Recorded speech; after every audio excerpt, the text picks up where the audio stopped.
এবার নির্বাচনে হত্যার রাজনীতি চলছে। সকালে রাজধানীর বাড্ডায় নির্বাচনী প্রচার চালানোর সময় এই মন্তব্য করেন ঢাকা ১১ আসনের এনসিপি প্রার্থী নাহিদ ইসলাম। সকালে ঢাকা ১১ আসনে নির্বাচনী প্রচারণায় তিনি এমন মন্তব্য করেন, বলেন ভবিষ্যতে আর কেউ পুরনো ফ্যাসিবাদী কাঠামো বাস্তবায়ন করে ক্ষমতায় আসতে পারবে না। এদিকে নবম দিনের মতো চলছে প্রার্থীদের প্রচারণা। ছুটির দিনে নিজ নিজ নির্বাচনী এলাকার ভোটারদের দ্বারে দ্বারে যাচ্ছেন প্রার্থী সমর্থকরা, দিচ্ছেন পরিবর্তন ও উন্নয়নের নানা প্রতিশ্রুতি।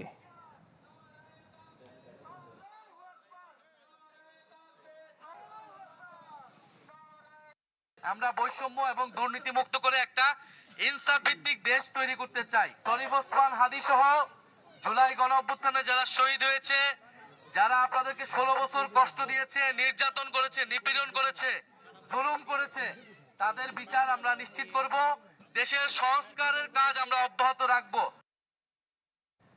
দর্শক, ঢাকা নির্বাচনী প্রচারণার খবর আমরা জানবো রাজধানীর বাড্ডা এবং পল্লবী থেকে যুক্ত হয়েছেন আমাদের সহকর্মীরা। আমরা শুরুতে চলে যাচ্ছি বাড্ডা এলাকায়, যেখানে রয়েছেন সজল সাইক। সজল, আপনি আছেন নাহিদ ইসলামের জনসভায় প্রচারণা করছেন তিনি সেখানে আর কি, তো আপনি জানাবেন তিনি কি বলছেন। শিয়া বাটার ও ভিটামিন ই সমৃদ্ধ লিলি বিউটি সোপ, তারুণ্যময় উজ্জ্বল ত্বকের জন্য। রিমার্ক। জানেন আজকে সকাল থেকে কিন্তু 10 দলীয় জোট সমর্থিত এনসিপির আহ্বায়ক নাহিদ ইসলাম কিন্তু তার যেই নির্বাচনী এলাকা ঢাকা 11 আসন, সেই 11 আসনে কিন্তু তিনি নির্বাচনী প্রচারণা চালাচ্ছেন। সকাল থেকেই কিন্তু মানুষের দ্বারে দ্বারে যাচ্ছেন এবং নানা প্রতিশ্রুতি দিচ্ছেন এবং এই এলাকার যেই সকল সমস্যা রয়েছে সেই সমস্যা কিন্তু তিনি সমাধান করার আশ্বাস দিচ্ছেন এবং তিনি মানুষকে যে বোঝানোর চেষ্টা করছেন যে আসলে পুরনো যেই ফ্যাসিবাদ, সেই ফ্যাসিবাদ যাতে আর ফিরে না আসতে পারে সেই জন্যই কিন্তু তাকে নির্বাচিত করার জন্য মানুষকে বলছেন। এবং 11 দলীয় যে জোট, সেই জোটের অন্যান্য শরিকরা যারা রয়েছে তার এই নির্বাচনী প্রচারণায় কিন্তু তাদেরকেও লক্ষ্য করেছি, তারাও কিন্তু তার এই প্রচারণায় অংশগ্রহণ করে মানুষের দ্বারে দ্বারে যাচ্ছে এবং তারা শাপলাকলি মার্কায় ভোট চাচ্ছে। এবং জানেন যে আজকের এই আফতাবনগর থেকে শুরু করে নাহিদ ইসলামের প্রচারণা কিন্তু এখন বাড্ডা, মেরুল বাড্ডা দিকে চলে এসেছে এবং এই এলাকাতে কিন্তু তিনি প্রচারণা করবেন এবং এর পরবর্তীতে তিনি জুমার নামাজ আদায় করবেন। জুমার নামাজ আদায়ের পরবর্তীতে তার যে প্রচারণা সেটি কিন্তু অব্যাহত থাকবে এবং সে সারা দিন ব্যাপী কিন্তু এই প্রচারণা তিনি চালিয়ে যাবেন।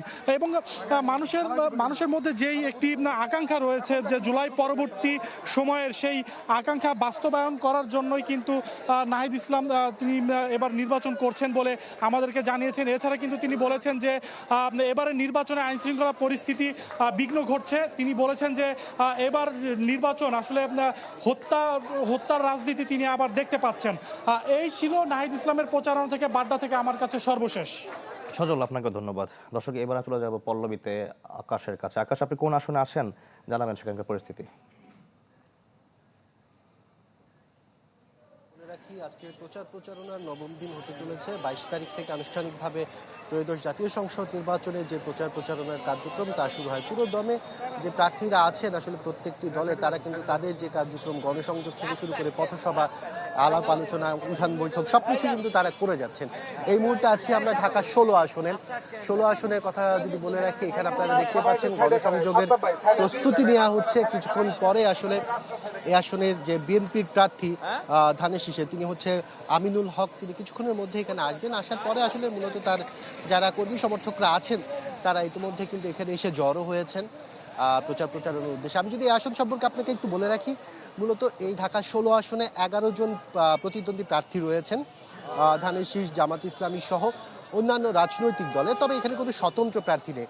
প্রত্যেকেই যে 11 জন আছে তারা কিন্তু প্রত্যেকে বিভিন্ন দলের হয়ে কিন্তু এবার নির্বাচনে অংশগ্রহণ করছেন। আর এখন পর্যন্ত প্রচারণার যে আনুষ্ঠানিকতা সেগুলো কিন্তু এখানে আমরা দেখছি শুরু সকাল থেকে রাত অবধি কিন্তু তারা সেই আনুষ্ঠানিকতা মেনে চলছেন। এছাড়া আমরা জামাতের যে প্রার্থী সেখানে কিন্তু কিছুক্ষণ আগে দেখেছিলাম যে তিনিও তার যে গণসংযোগ সেই গণসংযোগ করে আসছেন। এখন আসলে প্রত্যেকেরই আশা যে একটি সুষ্ঠু নির্বাচন হবে, আর এখানে যারা ভোটাররা আছেন ভোটার সহ প্রার্থীরা চাচ্ছে যেন পরিবেশটি সুশৃঙ্খল থাকে, একটি শৃঙ্খল পরিবেশের মধ্যে তারা যেন 12 তারিখ ভোটদান করতে পারেন। শাকিল। জি আকাশ, ধন্যবাদ আপনাকেও। দর্শক, রাজধানীর নির্বাচনী প্রচারণার খবর আমরা জানছিলাম। বাড্ডা ও পল্লবী থেকে যুক্ত হয়েছিলেন আমাদের সহকর্মীরা। দর্শক, তারেক রহমানের নির্বাচনী জনসভার আরো খবর আমরা জানবো। রংপুর থেকে যোগ দিয়েছেন আমাদের সহকর্মী ফখরুল শাহিন। ফখরুল, কেমন দেখছেন প্রস্তুতি জানাবেন, কখন নাগাদ আসতে পারেন তারেক রহমান?